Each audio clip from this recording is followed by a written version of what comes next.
잘 쉬셨어요? 네. 볼펜 하나로 이렇게 즐거워할 줄 몰랐습니다. 그것도 한 번도 아니고 몇 번을 하는데도 여전히 즐거워하셔서 이것도 우리도 좀 써먹어야겠다 생각을 했습니다. 형제님이 아까 읽었던 찬양했던 형제님이 읽었던 말씀에 바로 앞에 보면 평안의 맨눈줄로 성령이 하나 되게 하신 것을 힘써 지키라라고 얘기하십니다. 근데 당첨이 안 되니까 너무 좋아하시더라고요. 교회라는 자체가 중요한 것은 주님이 끊임없이 얘기하시는 것이 있습니다. 그 중에 하나가 뭐냐면 하나가 되라라고 얘기해요. 빌립보서에서는 일심으로 서서 라고 얘기하십니다. 하나라는 이 표현이 그때 당시 군대 용어예요. 그래서 제식 훈련 하시는 거 보셨나요? 그러니까 군대 용어를 쓰니까 좀 어렵죠? 그거 말고 국군의 날에 보면 군인들이 일렬로 쫙 써가지고 착착착 가잖아요. 그 옆에서부터 저기까지 다 맞춰서 가는 거거든요. 그거 훈련하는 게 되게 힘들어요. 몇 달 동안 훈련을 한다라고 얘기합니다. 근데 그렇게까지 훈련하는 그렇게 서서 앞으로 쭉쭉쭉 가는 거, 이것을 한 마음으로 일심으로 서서라는 얘기인 거예요. 그러니까 교회가 같은 마음을 갖고 같은 모습으로 복음에 힘써 일하는 부분들을 가지라라고 얘기하시는데, 한 마음을 갖는 게 어렵잖아요. 부부도 하나 되는 게 어렵죠. 누군가 얘기하는 것처럼 우리 집에 원수가 산다라고 얘기하던데 하나가 된다라는 자체가 어렵고요. 부부가 하나가 되어가는 게 평생에 해나가는 일들인 것 같아요. 저희 자매도 제가 10년 만에 우리 자매의 성격을 다시 한번 본 적이 있습니다. 그래서 이 사람이 이런 사람이야? 라는 생각을 가진 적이 있어요. 그러니까 저희가 갖고 있는 모습이 숨겨져 있었던 게 드러나는 경우들이 있는 거죠. 저희가 한 10년 정도 됐었을 때 극한 상황에 좀 처해진 적이 있었습니다. 좀 힘들었던 시간을 이렇게 보낸 적이 있었는데, 자매와 저의 관계가 아니라 자매 내면에서 이것을 지금의 어떤 환경을 수용하기가 너무 힘든 거예요. 그러니까 그 안에서 그 내면의 모습들이 이렇게 드러난 적이 있었는데, 본인이 힘드니까 그 힘든 게 주변 사람에게도 영향을 미쳐가는 거죠.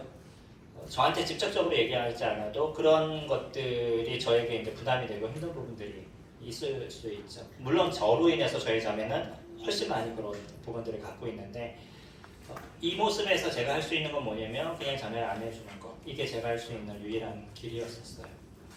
힘들어하고 어려워할 때 다른 얘기를 해줄 수 있는 게 없었기 때문에 그냥 그때 당시 꼭 안아주는 것들, 그런 시간을 좀 보내면서 같이 어려움의 시기를 잘 헤쳐나갔던 적이 있습니다.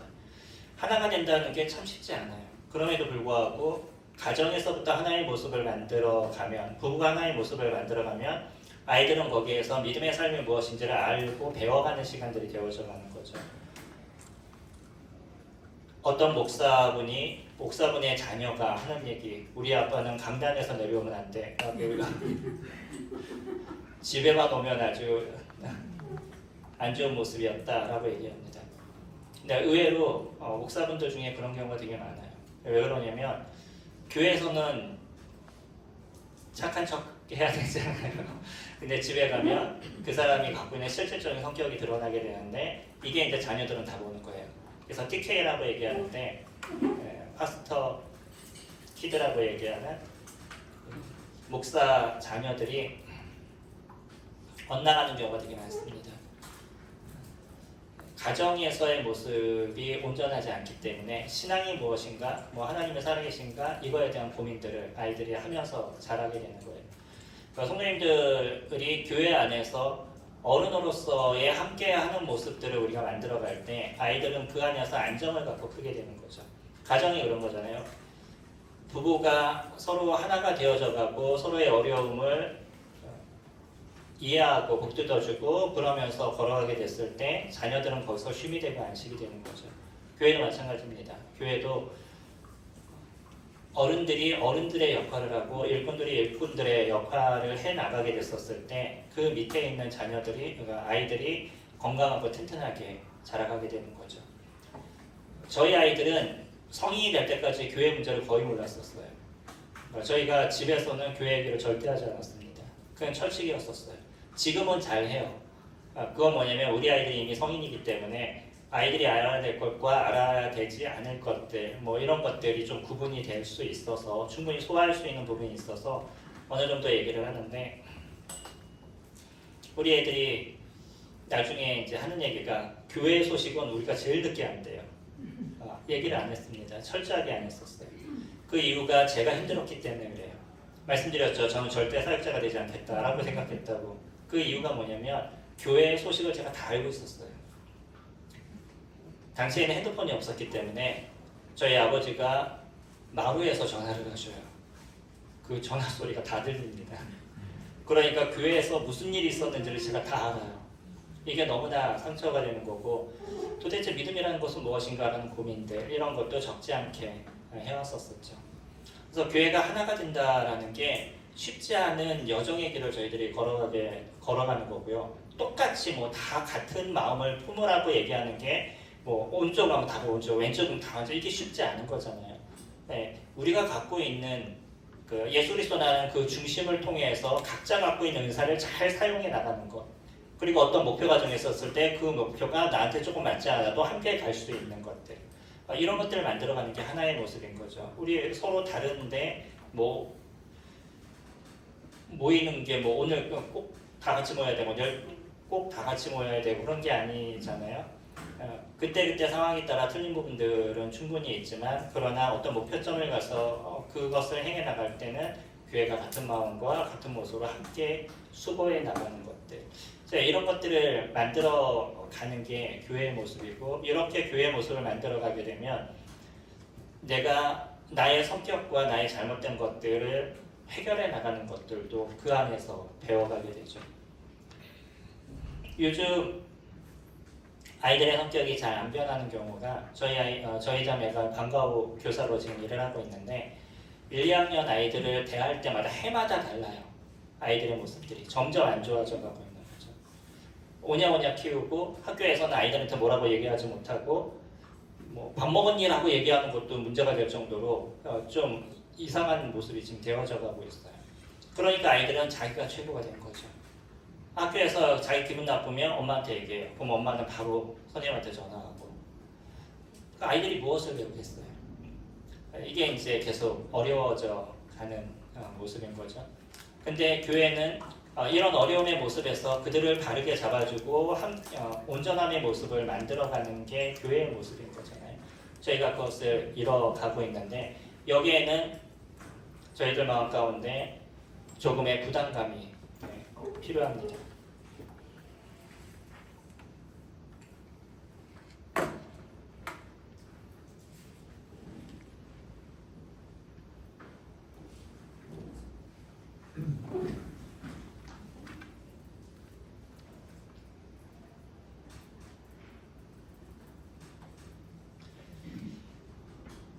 그 물고기를 운반하신 얘기 들었죠? 물고기를 운반할 때 그냥 이렇게 운반을 했더니 물고기들이 다 죽더래요. 그래서 아니 아직 안 넘기고요. 제게 안 넘어가서 지금 냉부가 넘기는 중이에요. 그래서 그 물고기를 어떻게 안 죽이고 갈 수 있을까 이렇게 고민하다가 나중에 한 게 뭐냐면 그 물고기에 천적을 이렇게 한 마리를 집어넣었대요. 그러니까 이 천적을 피하느라고 고기들이 계속 돌아다녀야 되는 거예요. 그러면서 폐사율이 많이 줄었다라고 얘기합니다. 그러니까 긴장을 하니까 살려고 긴장을 하니까 오히려 죽지를 않는 거죠. 편안하게 있으니까 그들이 죽고 어떤 환경적 그 차가 움직이고 이런 걸로 해서 고기들이 죽었었는데 그렇게 어떤 천적이 있으니까 거기에 신경 쓰느라고 다른 문제가 없었다라고 얘기합니다. 저희들에게서도 살짝의 긴장은 필요하신 거죠.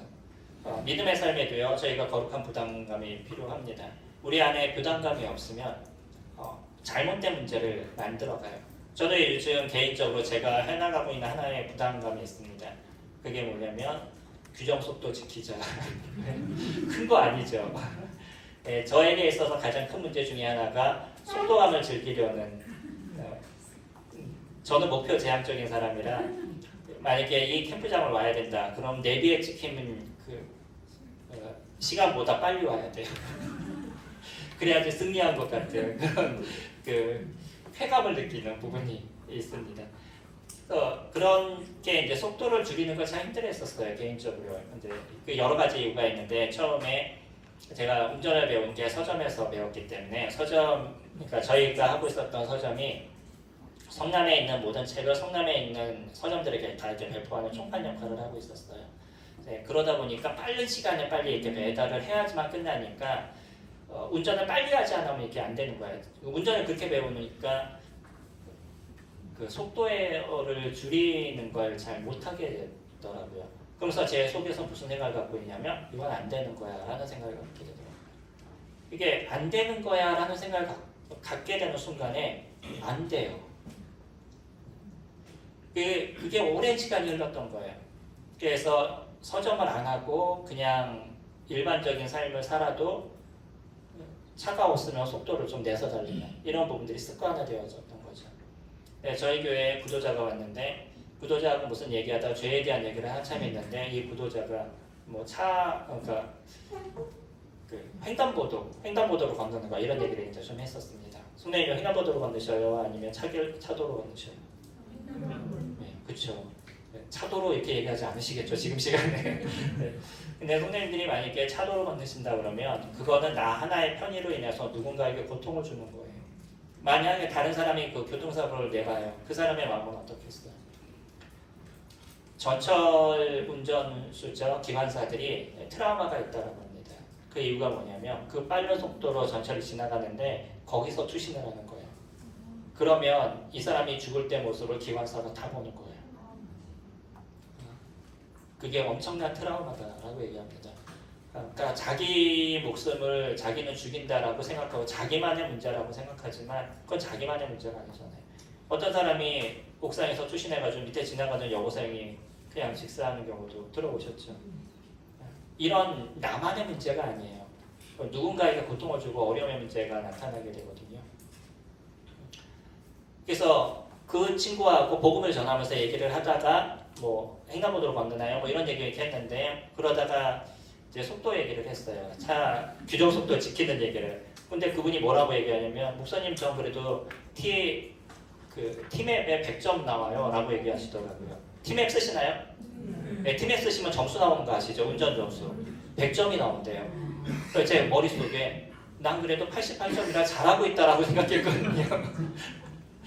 와 구도자가 100점인데 이거 뭐지? 라는 고민을 했습니다.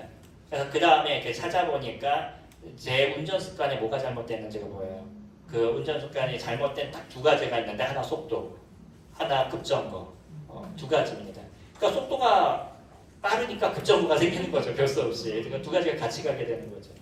그래서 그 다음부터는 속도를 지키는데 내가 이래서는 안 되겠다라는 생각을 갖게 되고 이게 부담감이 되다 보니까 이제 계속 규정 속도를 지키려고 노력을 하고 있습니다. 근데 제가 목표 지향적이라고 했잖아요. 그러니까 그 다음에 목표를 세웠어요. 나도 100점. 그래가지고 100점을 만들어보자 라고 해서 열심히 지금 100점을 만들고 있는데 96점까지 올라갔습니다. 근데 문제는 1점이 떨어졌어요. 어디에서 뭔가 실수를 했겠죠. 지금 현재 95점인데 나중에 100점이 되면 말씀을 드릴까요? 그러니까 어떤 부담감이 필요해요. 그리고 온전한 것을 만들어가기 위해서 무슨 목표를 잡을 수 있는 것도 필요합니다. 그래서 그것을 달성해 나가게 되면 달성한 것에 대한 기쁨이 있고요. 그것을 통해서 하나님 말씀에 순종해 나가는 나의 모습에 한 발 더 다가가는 모습인 거죠. 우리가 주님을 섬긴다라고 얘기하고 주님을 교회 일을 한다라고 얘기하면 뭔가 교회에 와서 어떤 일을 하는 것이 중심적으로 생각을 갖는 것 같아요. 사실 이게 중심이라고 그러면 저희보다 일반 교계분들이 훨씬 잘하고 있습니다. 그러지 않나요? 이게 중심이 아니에요. 저희들이 아는 것처럼 교회라고 얘기했을 때 교회는 여기 있는 구성원들이 우리 성도들이 얼마만큼 주님을 닮아가는 모습으로 변해가느냐 우리가 인격적으로 얼마나 닮아가고 이것을 통해서 주변에 있는 사람들이 저들을 보니까 주님 그 교회를 좀 나가고 싶어. 저들의 모습은 뭔가 좀 달라 라는 것을 보면 그거를 통해서 주님이 영광이 되시는 거잖아요. 그 한마디가 예수 그리스도의 영광이 되는 거죠. 저희들을 구원하신 목적을 에베소서는 하나님의 영광을 위해서 우리를 구원하셨다라고 3번이나 이야기를 해주고 있죠. 그게 우리를 구원하신 첫 번째 목적인 거예요. 많은 사람들을 구원시키는 것도 중요한 거지만 하나님의 영광이라는 그 중심 안에 복음이 같이 숨겨져 있는 거죠. 그러니까 저희들의 모습이 이 변해가는 모습을 만들어가는데 이게 진짜 쉽지 않은 것을 저희가 해나가고 있는 거잖아요. 이런 거룩한 부담감을 저희들이 안게 되면 이제 무엇인가 생각을 자꾸 변환시켜야 될 필요가 저희들에게 있죠.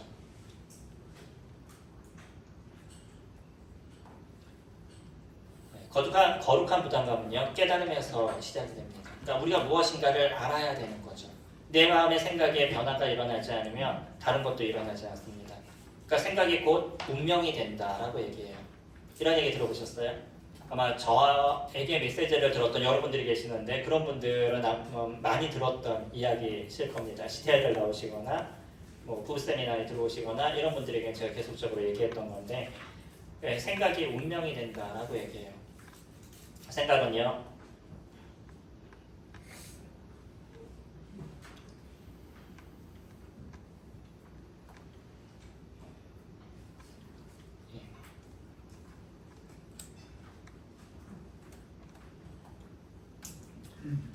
생각은 행동을 낳아요. 행동은 습관을 낳고요. 습관이 성격이 되고요. 성격이 운명이 됩니다. 그러니까 생각이라는 이 단순한 게 그냥 끝나는 게 아니고요. 이거를 그냥 그대로 냅두게 되면 어느 순간 나의 운명을 바꾸게 된다는 거예요. 내가 생각한 대로 사람들은 행동하게 되어 있습니다. 내가 목이 말라요. 그럼 일어나서 물을 찾으시죠. 지금 내가 생각나는 대로 사람들은 행동하게 되는 거예요. 내가 욕을 하는 게 습관이 되면요. 그 다음에 욕을 하는 게 그냥 당연한 행동이 되면 누군가 기분이 나빠요. 기분 나쁜 생각이 되면 내가 그것이 그 사람을 욕하거나 비난하는 모습이 돼요. 이게 계속 반복이 되면 어떤 잘못된 모습만 보게 되면 나는 사람을 비난하게 되고 아니면 욕을 하게 되고 이런 습관이 되어져 버리는 거죠. 그리고 나중에 이것이 성격이 돼요. 근데 이 성격이 됐을 때 사람들이 하는 얘기가 뭐냐면 나의 성격은 원래 이래 라고 얘기합니다. 원래 이런 성격은 존재하지 않아요.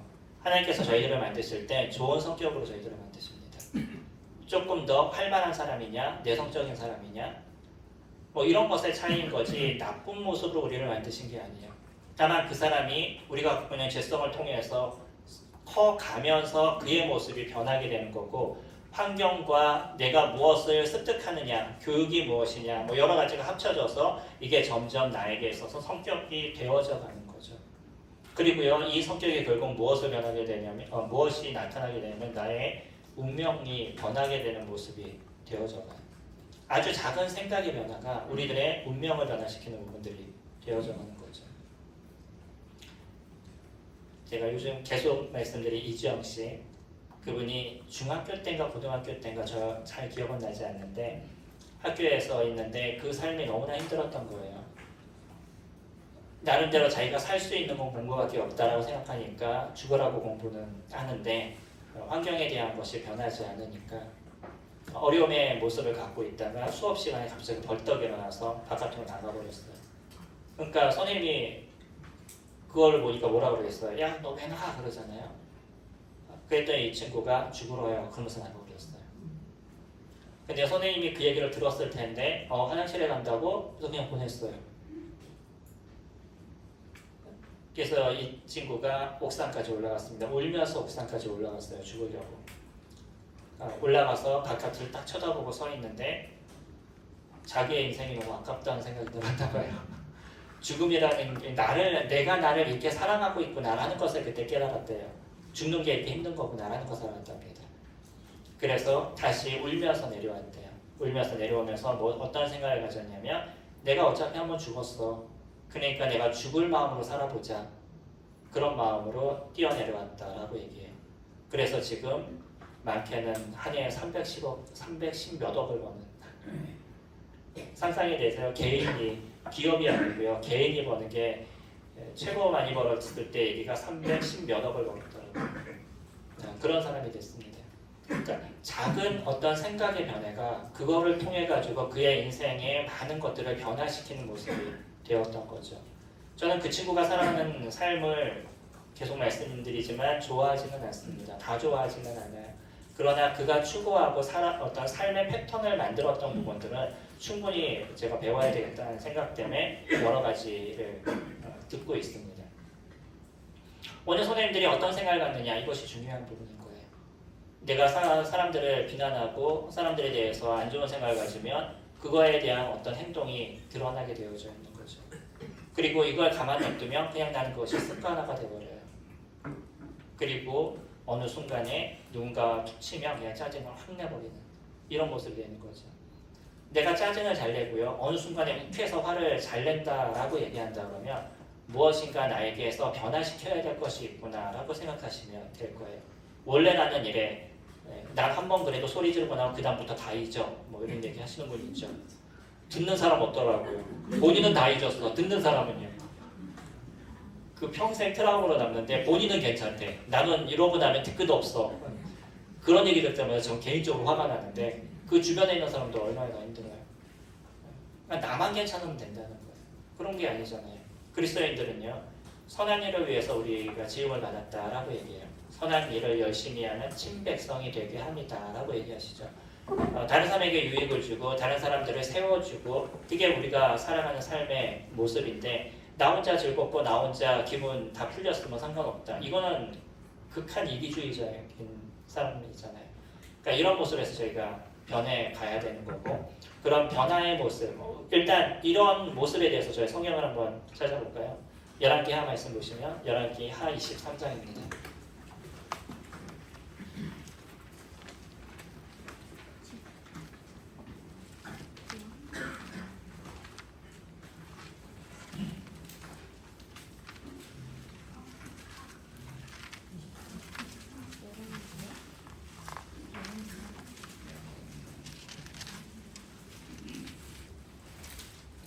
구약 605페이지입니다.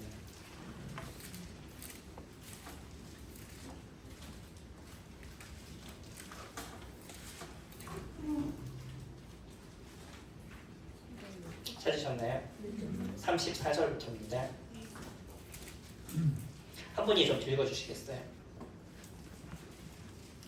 34절부터 37절까지. 일단 그 끝까지 한번 읽어주세요.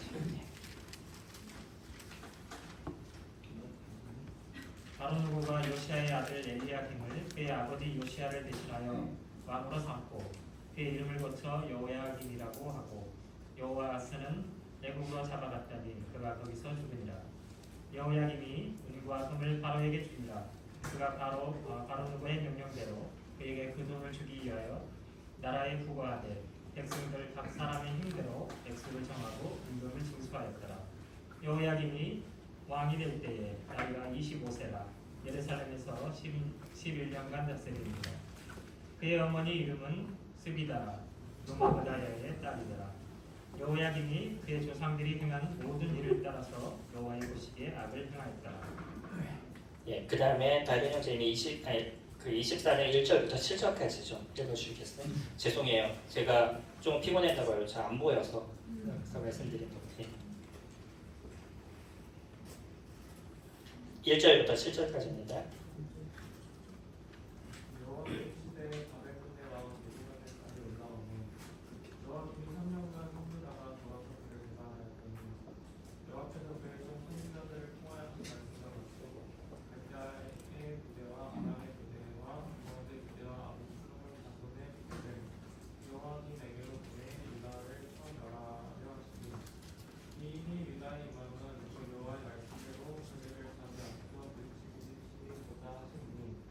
이는 므낫세에 지은 모든 죄 때문이며 또 그가 무죄한 자의 피를 흘려 그의 피가 예루살렘에 가득하게 하였습니다.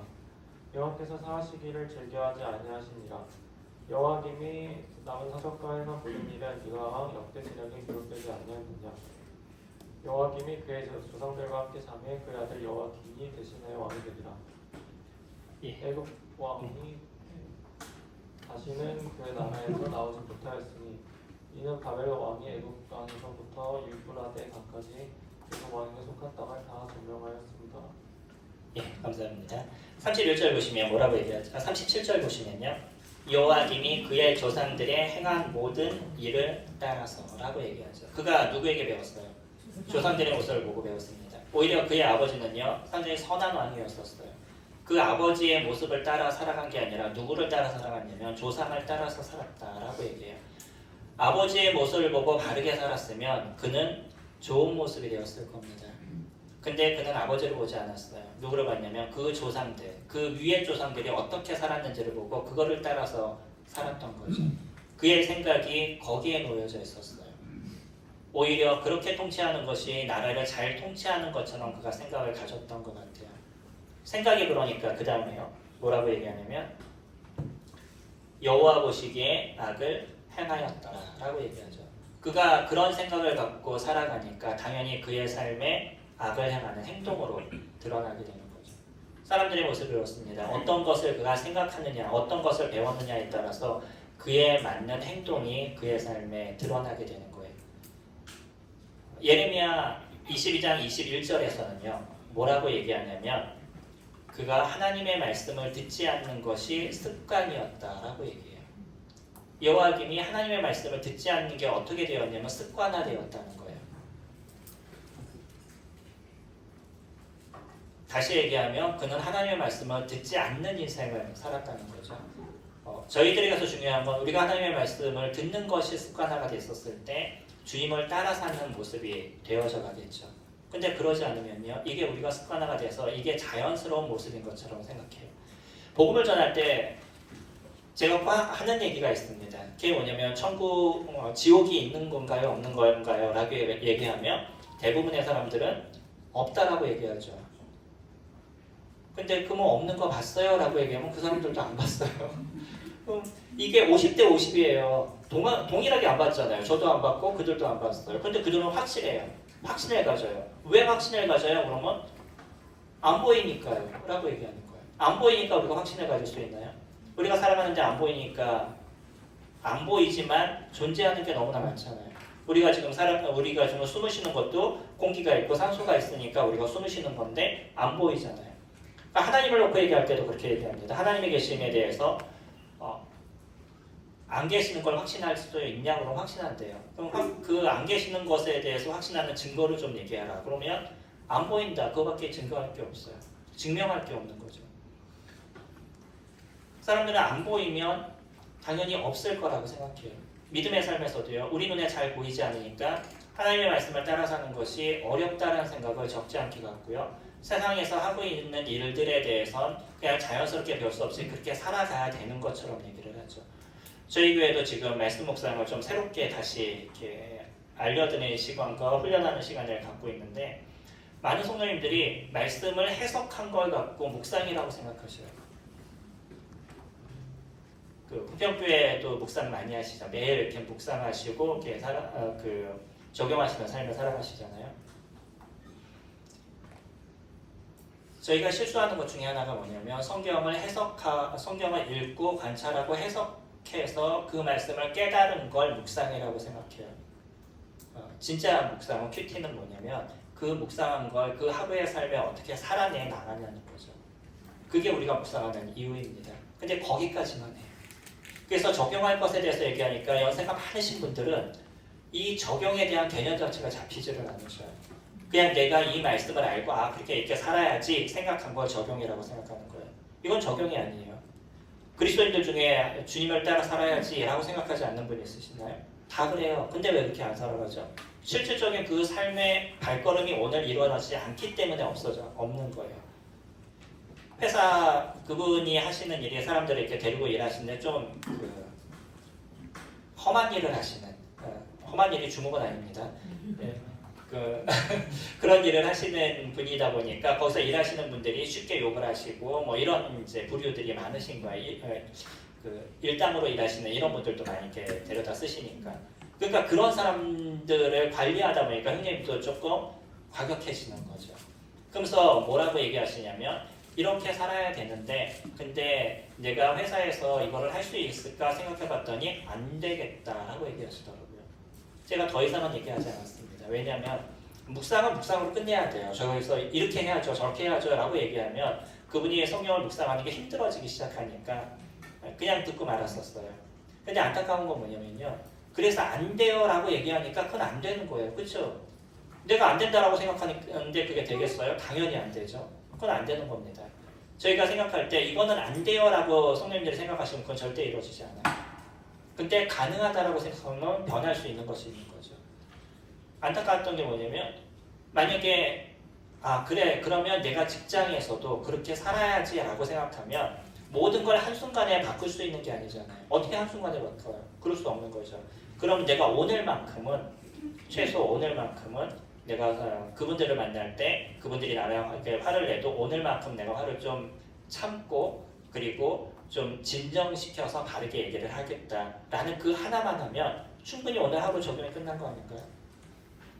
그렇게 변해가시면 형제님이 한 1년 지나고 나면 그 회사의 분위기를 바꿔놓으시게 될 거예요. 근데 그거를 안 하시려고 하는 거죠. 그러니까 변화가 일어나지 않아요. 적용을 아주 크게 생각하셔요. 이제 성교로 가야지. 주님 그 찬양 사명 찬양 하시죠. 어떻게 부르죠? 갑자기 첫 소절이 기억이 나지 않아서. 첫 소절이 뭐였죠? 다 멘붕이 되셨네. 첫 소절이 뭐였죠?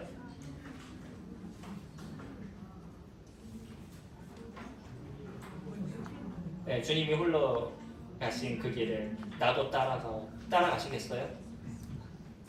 우리 찬양 볼 때 막 감동해서 부르잖아요. 그러면 그 찬양은 그냥 내 마음에 감동이 되려고 부르시는 거예요? 진짜 내가 그렇게 살아가겠다고 부르시는 거예요? 이제 찬양 안 하실 겁니다. 사실 저희가 찬양할 때요, 진짜 그 무서운 고백을 하고 있는 거예요. 그 고백에 대해서 내가 생각을 안 해서 그러죠. 그 찬양이 엄청난 고백이 우리에게 있어요. 그 찬양대로 내가 살아보셔요. 엄청난 역사들이 우리에게 일어나게 될 겁니다. 그래서 때로는 사명이나 이런 찬양이 좀 두려워요. 개인적으로요. 그냥 노래로 끝내버리는 거예요. 그리고 내 마음에 감동이 되면 주님께 영광이 됐을 것 같은 그런 생각으로 끝내버리는 거죠. 찬양이 우리의 삶을 많이 변화시킵니다. 오늘도 그 찬양 이렇게 하시는데 악기가 한두 개 더 들어오니까 완전히 다르죠. 네, 저희 교회도 여기 좀 안 좋아하실 분도 계시지만 드럼이 들어왔습니다. 그래서 드럼 하나 딱 들어왔더니 세게 치는 것도 아니에요. 전자드럼이라서 그냥 통톡톡 쳐요. 근데 분위기가 완전히 달라요.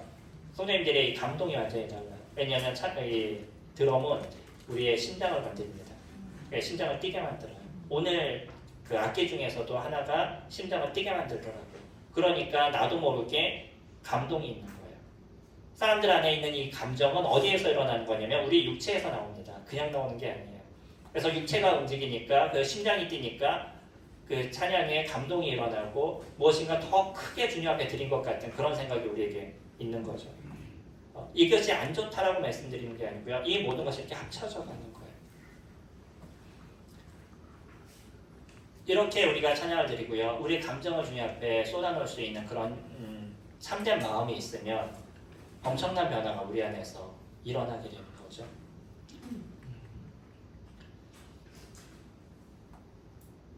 우리들의 생각이 그만큼의 많은 것들을 변화시켜요. 오늘 말씀을 묵상하신 그 하나가 내 삶에 엄청난 변화들이 만들어져 나가는 거거든요. 그런 생각들이 오늘 하루 행동으로 드러나게 되는 거예요. 그럼 그 행동을 통해서 하나님의 말씀을 붙잡고 내가 살아가게 되죠.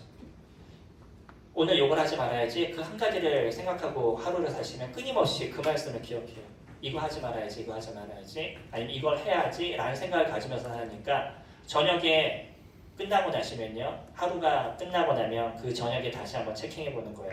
오늘 묵상한 것에 대해서 내가 했는지 하지 않았는지. 이거는 그 검증이 가능해요, 안 가능해요? 충분히 가능하죠. 네, 가능하기 때문에 오늘 못했으면 주님 오늘 못했습니다. 내일은 해볼게요. 라고 다시 기도하고 그 내일을 맞는 거죠. 저희 성도님들 중에 큐티하는 게 너무 힘들대요. 뭐가 힘드냐 그러니까 적용하는 게 너무 힘들대요. 맞다, 적용하고 힘들다. 그 단순할 거라지만 결코 단순하지 않고, 그리고 그 하나 적용을 찾아내는 자체가 힘들고요. 그리고 저희가 사도행전을 이제 보고 넘어갈 때가 있었는데 너무나 명확해서 더 힘들대요. 맨날 전도하는 거잖아요. 그러니까 회사 가서 어떻게 할 건지, 내 주변에 만나는 사람이니까 어떻게 할 건지, 이거에 대해서 고민하다 보니까 성경을 보는 게 좀 힘들었다라고 얘기하더라고요. 그게 변화예요. 그게 부담감이잖아요. 그 작은 부담감이 그 사람의 삶의 모습을 변화시켜가고 있는 거죠. 그리고 이것이 시간이 지나면 우리에게 있어서 습관이 되어져 버려요. 여호와김도 그가 하나님의 말씀을 듣지 않는 것이 습관이 되었다라고 얘기하죠. 습관이 며칠이면 습관이 되시는지 아나요? 통계학으로 보면 20일이요? 21일. 네, 정확하게 얘기하면 66일입니다. 그러니까 2달 정도예요. 그래서 좀 편하게 뭐 60일입니다라고 얘기하는데 66일이 걸려요. 그러니까 2달 동안 해보시면 습관화 된다는 거예요. 이거는 보편적인 얘기입니다. 큐티 해보세요. 1년 동안 하셔도 습관이 안 되실 거예요. CTI에서 매일 큐티를 합니다. 근데 집에 돌아와서 한 달이면 옛날로 돌아가요. 쉽게 돌아가요. 그러니까 내가 작정하고 하지 않으면 그것이 만들어지지 않는 거예요. 저는 큐티를 하기 위해서 사역자들도 큐티를 매일 하지는 않을 거예요. 매일 하실 것 같죠? 그것을 매일 하기 위해서 저는 저 나름대로의 방법을 찾았어요. 저도 의지가 약한 사람이라서 이 의지를 할 수 있는 방법을 만들어요. 내가 무엇인가 제가 스스로 뭔가 나태해졌다라고 생각하면 교회 일부러 성경 공부를 만들어요. 성도님들은 모르지만 저 스스로를 저 강하게 잡기 위해서 성경 공부를 만들면 제가 공부를 더 해야 되잖아요. 큐티도 제가 매일 저희 성도님들한테 개인적으로 다 보내드립니다. 제가 큐티했던 걸. 그래서 그 시간에만 제가 하는 게 뭐냐면 그분 한 분 한 분을 보내드리면서 그분을 위해서 기도하는 시간들을 가져요. 그러면 매일 우리 성도님들을 위해서 저는 하루에 한 번씩 꼭 기도를 하게 되는 거예요. 기도하기 위해서. 그리고 또 하나는 뭐냐면 내 스스로 큐티를 정확하게 하기 위해서. 그래서 말씀을 보내드리는 걸 잡은 거예요. 365일 제가 다 할 수 있지 않지만 일요일은 어차피 말씀 시간이 있어서 일요일은 제가 빼거든요. 가급적이면 다 하려고, 다 보내드리려고 노력을 해요. 그리고 만약에 보내드리지 못하는 상황이 돼도 내 스스로 큐티하는 부분들은 놓치지 않으려고. 제가 갖고 있는 그 부담감이에요. 그런 부담감을 통해서 교회도 유익을 주고 저에게도 유익을 가질 수 있는, 그러니까 이걸 습관화 만드는 거예요. 그래서 몇 년의 습관이 되다 보니까 이게 저에게 있어서 그냥 어느 정도 고착화가 됐어요. 그것뿐만 아니라 우리 성도님들에게도 그런 시간들을 만들어 드렸습니다. 어떤 거냐면 저희는 단톡방이 몇 개가 있는데 그 단톡방 중에 하나는 기도하는 단톡방이에요. 그래서 오늘 기도가 끝났으면 기도했습니다 라고 올려요.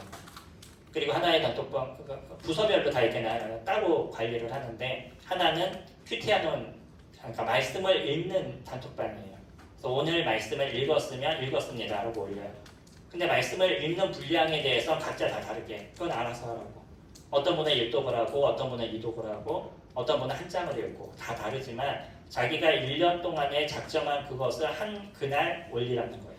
그래서 오늘 읽었으면 오늘 올리고, 이걸 만들어 놓은 것도 저 스스로도 더 옥저이기 위한 거였죠.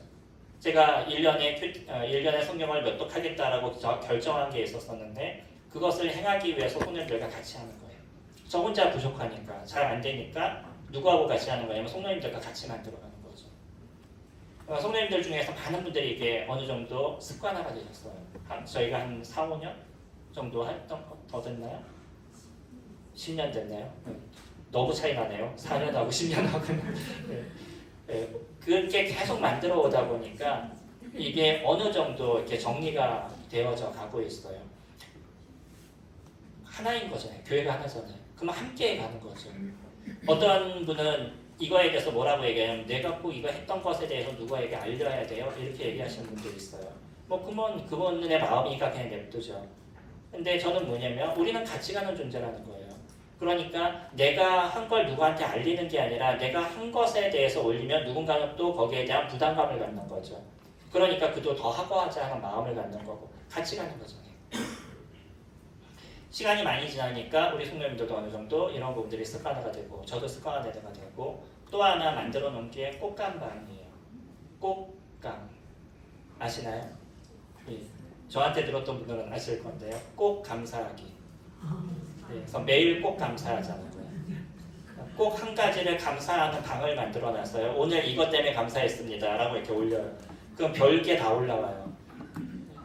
뭐 오늘 태양을 봐서 감사합니다. 뭐 비가 와서 감사합니다. 뭐 그런 여러 가지 부분, 뭐 비가 와서 공기가 좋아서 감사합니다. 여러 가지 내용들이 이렇게 올라옵니다.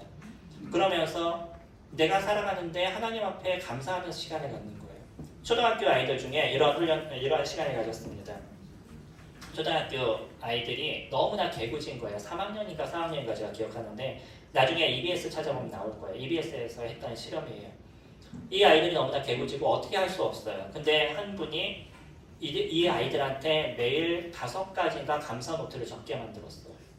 그걸 매일 하게 만들었고요. 자기네들만 하는 게 아니라 집에서 부모님들과 같이 식사 시간에 이야기를 해라 라고 얘기했어요. 한 집에 가서 이렇게 얘기하는 거 보니까 꼬마가 앉아서 아빠 나는 이런 감사했어. 아빠는 어떤 감사를 했어? 라고 물어보더라고요. 그러니까 아빠는 이렇게 감사했어. 이게 이제 식사하면서 얘기하는 거예요. 그리고 났는데 한 6개월인가 지났더니 그 반이 엄청 모범반이 됐어요. 믿지 않는 아이입니다. 그냥 일반 학생 애들이에요. 이거 시험을 했는데도 감사하는 삶을 살아갈 때 아이들이 어떻게 변하는지를 우리에게 보여준 거예요. 크리스찬들은 어떻게 했어요? 매일 감사하지 않나요? 하다못해 하루에 3번 감사하시죠. 식사를 2번 하시는 분은 2번 감사할 거고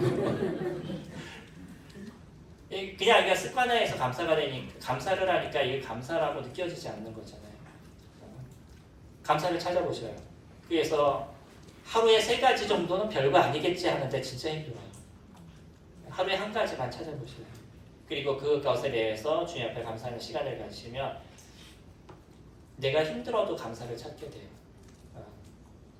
진짜 힘든 마음 속에서도 그 속에서 잔잔하게 들리는 주님의 음성 이렇게 얘기하니까 또 이상한 신비주의처럼 느껴지시는데 주님의 말씀이 기억나는 거죠. 주님의 말씀을 기억나게 하셔서 그래요 주님 그러시죠 라고 고백하고 감사하다라고 기도할 수 있는 그러면 나의 삶에 변화가 일어나게 됩니다. 이게 나중에 습관화가 성격이 됩니다. 이 습관이 나중에 성격이 되어버려요. 그래서 나에게 고착화가 되어버리는 거죠. 그럼 행동이 달라지는 거예요. 불평하는 사람은 매일 불평을 해요. 감사하는 사람, 긍정적인 얘기를 하는 사람은 매일 긍정적인 얘기를 해요. 제가 상당히 부정적인 사람입니다. 그렇게 안 보이시죠? 그렇게 보이시는 것 같아요. 대답을 안 하시는 거 보니까. 제가 상당히 부정적인 사람입니다. 그래서 이 부정적인 것을 고치려고 무단히 지금도 노력하고 있어요. 계속적으로 긍정적인 얘기, 어떻게 더 좋은 것들, 이런 걸 어떻게 이야기할 것인가 라는 부분에 있어서 계속 저도 고민을 하고 있습니다. 그러니까 생각이 그래 이게 아니야 라는 생각이 딱 들게 되면 그때 바꾸려고 지금 생각을 갖고 있어요. 소님들도 그러지 않으시나요? 나도 모르게 계속 누군가를 비판하고 판단하고 막 이러고 있을 때 하지 말아야지 그랬는데 뭐 하다 보면 다시 글로 넘어가서 그렇게 비판하고 있고 그건 별 수 없습니다. 근데 생각이 딱 나서 아니야 라는 생각이 딱 나면 그때 멈추는 거예요. 그런 훈련만 하셔도 계속적인 변화가 이루어집니다. 빌립보서를 다른 교회에서 제가 강의한 적이 성도 집회를 한 적이 있었는데 빌립보서를 갖고 교제를 했습니다. 빌립보서는 기쁨이라는 주제를 갖고 있어요. 그 하나의 단어로 얘기한다고 하면 기쁨입니다. 그리스도인이 살아가는 삶의 기쁨이 무엇인가를 얘기해주고 있는데 17분이에요. 사설이 너무 길었네요. 네, 우리가 기쁨을 누리는 삶이 어떤 거다라는 것을 빌립보서는 잘 얘기해주고 있어요. 그러면 거기에서 보면 바울은요 고통을 당하고 있는데 기쁘대요. 그게 기쁜가요? 근데 바울은 기뻤어요. 차이가 뭐죠? 그의 인생을 놓고 보면 인생에서 즐거움이 있고 아픔이 있어요. 즐거움이 51%고 아픔이 49%예요. 그러면 즐거울 수 있겠어요? 어떠셔요? 예, 즐거울 수 있죠. 근데 사람들은 다 어디에 집중하냐면 49%의 아픔을 집중하는 거예요. 그러니까 51%의 즐거움을 누리지 못하는 거죠. 성령님의 삶을 한번 이렇게 다 나중에 돌아보세요. 내 삶을 보면 51%의 즐거움이 항상 나에게 있을 거예요. 그거에 집중해 보시면 나의 삶의 매일의 즐거움을 누리는 인생을 살아갈 수가 있어요. 그러지 않고 자꾸 49%의 아픔에 내가 집중을 하게 되니까 거기에 대한 어려움만 안고 내가 살아가게 되는 거죠. 물론 어떨 때는 뭐 90%의 즐거움과 10%의 어려움이 있을 수 있고, 뭐 어떨 때는 49%의 즐거움과 51%의 어려움이 있을 수도 있어요. 근데 나는 어디에 집중하는 거냐면 49%의 즐거움에 집중하는 거예요. 그럼 51%의 어려움을 이길 수 있어요. 충분하게. 이게 바울이 얘기하고 있는 기쁨이라는 겁니다. 저희가 이런 기쁨을 누리게 되면 우리의 삶에 하나님께서 함께 하시는 은혜와 그 은혜가 나의 삶을 어떻게 붙잡고 있는지를 경험하게 되죠. 오늘 어느 형님이 저에게 물어보시더라고요. 제가 사역을 한 지가 얼마나 됐냐고, 언제쯤부터 시작했냐고 얘기하셔서 제가 아마 37인가부터 사역을 시작했을 거예요. 그래서 20년, 이런 얘기 할 때마다 제일 부끄러운데 시간만 많이 지났습니다.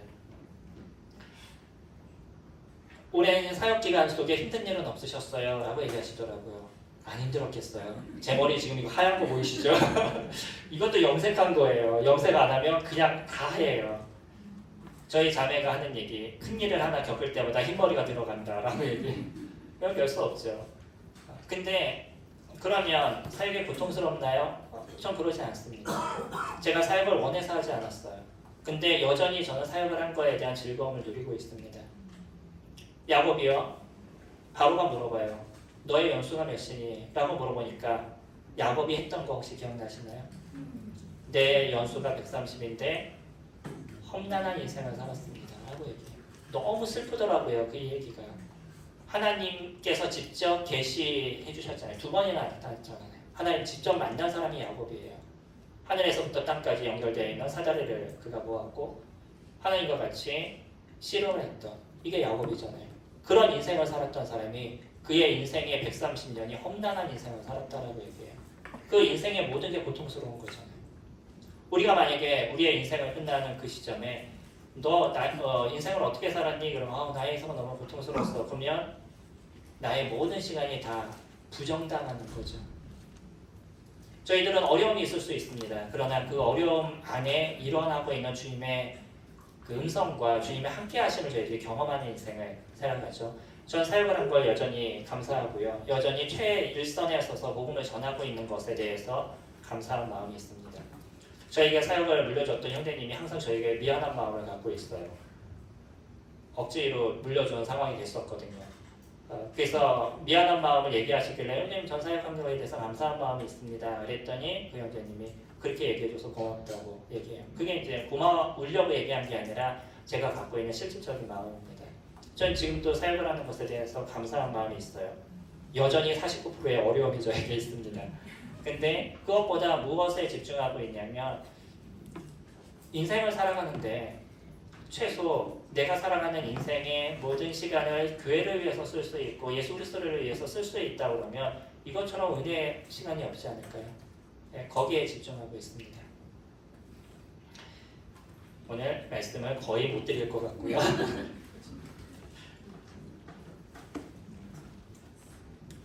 죄송한데 8분만 더 기다려도 될까요? 네. 좋아요. 뒤에 얼굴 보고 얘기하셔야 돼요.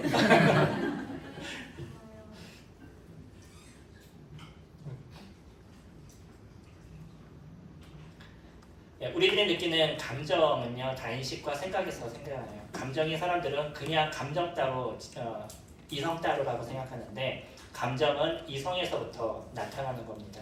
그러니까 나에게 일어나는 그 감정에 속지 마셔야 돼요. 그 감정이 어떻게 발생하는지를 찾아가셔야 되는 거죠. 혹시 아침에 일어났는데 기분이 되게 나쁜 적 있으시나요? 네, 그러면 그 기분 갖고 하루를 어떻게 살아요? 기분 나쁘게 살죠. 누군가 하나 걸려가라. 오늘 너 죽었다. 뭐 그런 기분으로 살잖아요. 너 오늘 왜 그래? 그냥 기분이 나빠요. 그냥 그러고 말아요. 그럼 그 기분이 왜 나쁜지를 찾아봐야 되잖아요. 때로는요 날씨가 흐리면 우리는 기분이 안 좋습니다. 그 기압에 따라서 사람의 감정이 다운이 돼요.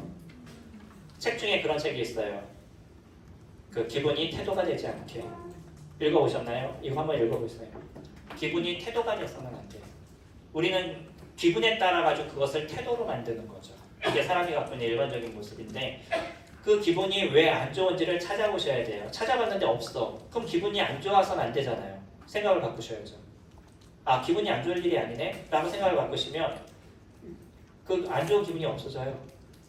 훈련해 보셔요. 네, 그게 변합니다. 뭐 하루 한 번 해보고 아유 형님 또 거짓말했네 그러지 마시고요. 몇 번 계속 해보시면 그걸 바꿔가는 걸 알 수 있어요. 내가 우울해요. 그 우울증을 많이 겪는 분한테 제가 계속 얘기하는 것 중에 하나 그러거든요. 그걸 찾아보세요. 그 기분이 어디서 발생했는지. 열심히 찾아봤는데 없어요. 그럼 내가 우울함이 아닌 거네. 그 우울할 이유가 없는 거네. 그 생각을 변화시키면 보이는 게 달라져요. 그래서 바른 거를 찾는다 그러면 바른 것을 안다면 바른 행동을 할 수 있겠죠. 우리가 아는 게 중요한 게 그런 겁니다. 아까 말씀드린 것처럼 내가 오늘 다 찾아봤는데 기분이 안 좋을 이유가 없어요. 그러면 이 생각이 바뀌는 거죠. 아, 기분 안 좋을 부분이 아니네 라고 얘기하면 사람들을 만났을 때 굳이 짜증을 내거나 이럴 필요가 없어지는 거죠. 이게 행동으로 들어가게 된다는 거예요. 주님은 저희들에게 그렇게 얘기하시잖아요. 요한복음 8장 32절에 진리를 알지니 진리가 너희를 자유하게 하리라. 우리가 예수 그리스도를 알았을 때 그 안에서 자유를 누리는 거죠. 주님을 알았는데 자유로우시나요? 어떠세요, 선생님들? 자유로우셔요? 더 억압되지 않으셔요? 하지 말라는 게 너무 많지 않을까요? 자유라는 거는요, 내가 마음대로 하는 게 자유가 아니잖아요. 어디서 누리는 자유예요? 예수 그리스도 안에서 누리는 자유인 거죠. 저희가 그 안에서 충분하게 누리는 자유를 이루어가고 있습니다. 그래서 예수 그리스도가 어떤 분인지를 알고 성경에서 하나님께서 얘기하신 말씀을 내가 알면 알아갈수록 그 주님 안에서 누리는 자유를 저희가 배워가고 또 누려가는 거예요.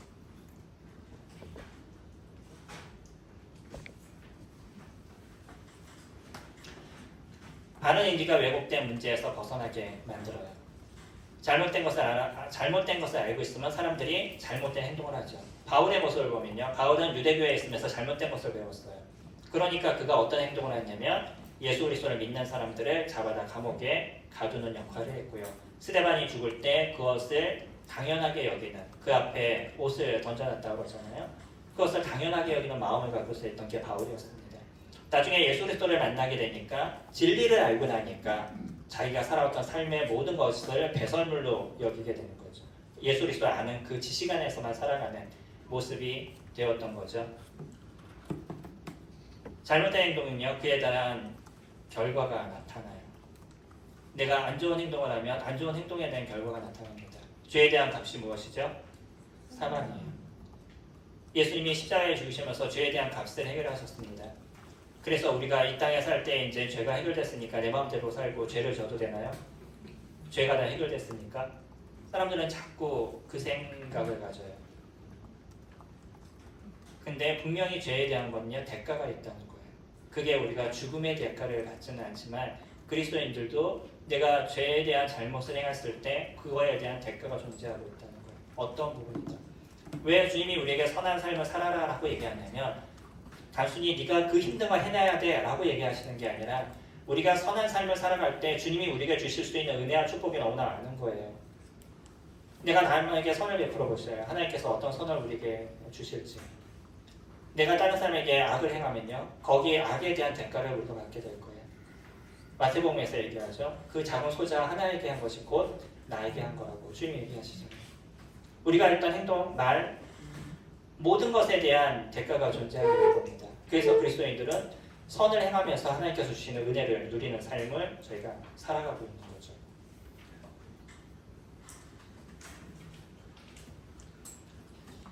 마음의 맛에 대한 부분 잘 아시니까 이 부분을 그냥 넘어가도록 하죠. 마음의 맛에 대한 부분은요, 복음에 대한 부분을 중심적으로 이야기도 하십니다.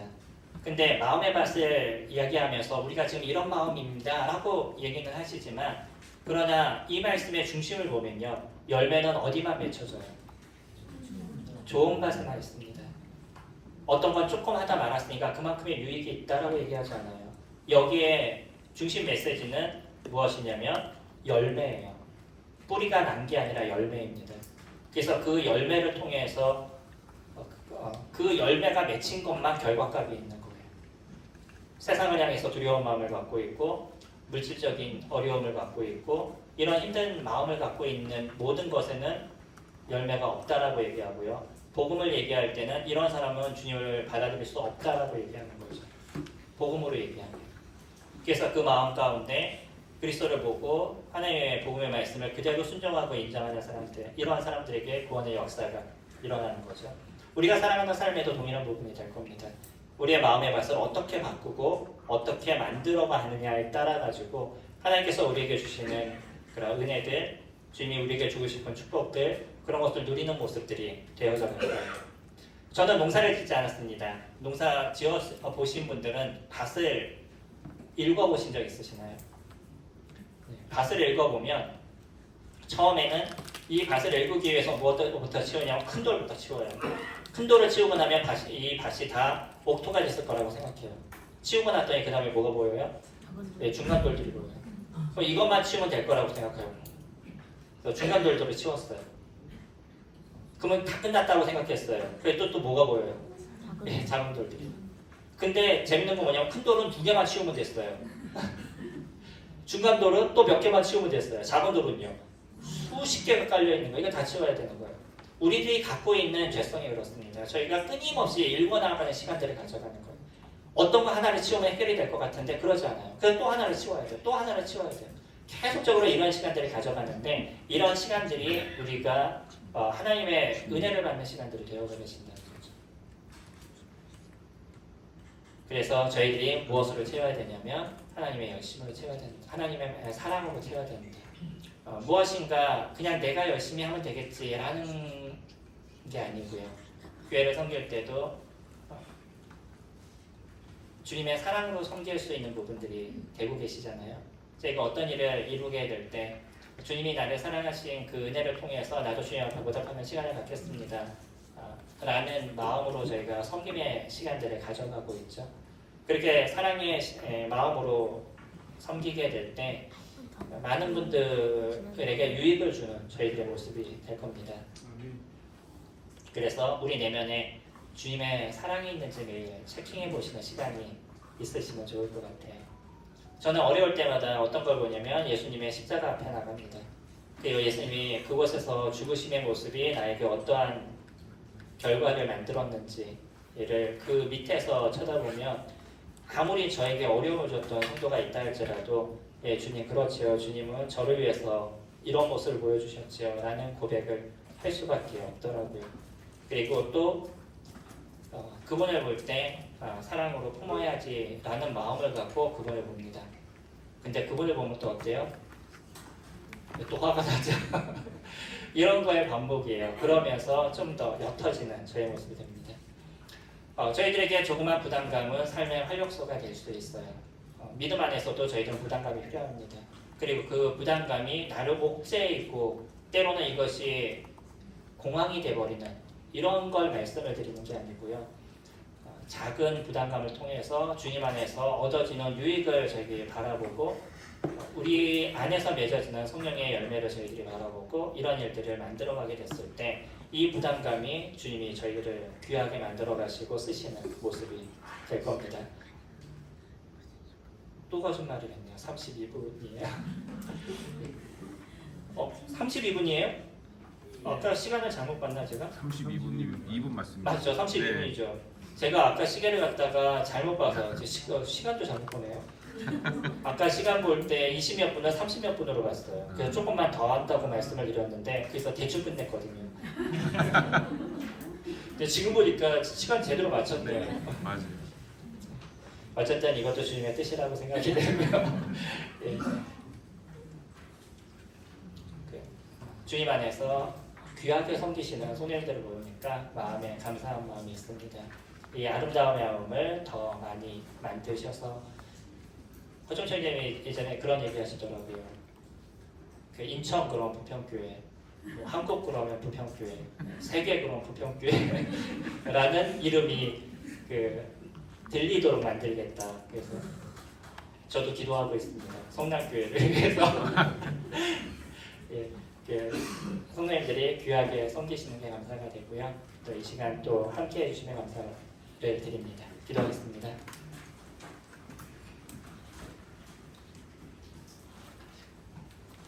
존귀하신 아버지 하나님, 저희들을 불러주시고 그리스도의 사랑으로 저희들을 세워주시면 감사를 드립니다.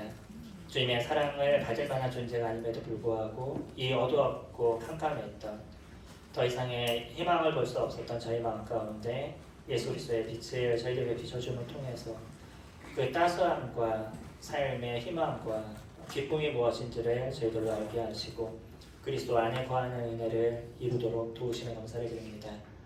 저희가 살아가는 그 삶의 여정에도 주님 함께 하심을 통해서 주님을 닮아가고 주님을 알아가는 시간들을 갖게 하신 것, 저희들을 통해서 이루시는 주님의 그 귀한 사역을 저희가 함께 감당할 수 있도록 도와주시면 감사를 드립니다.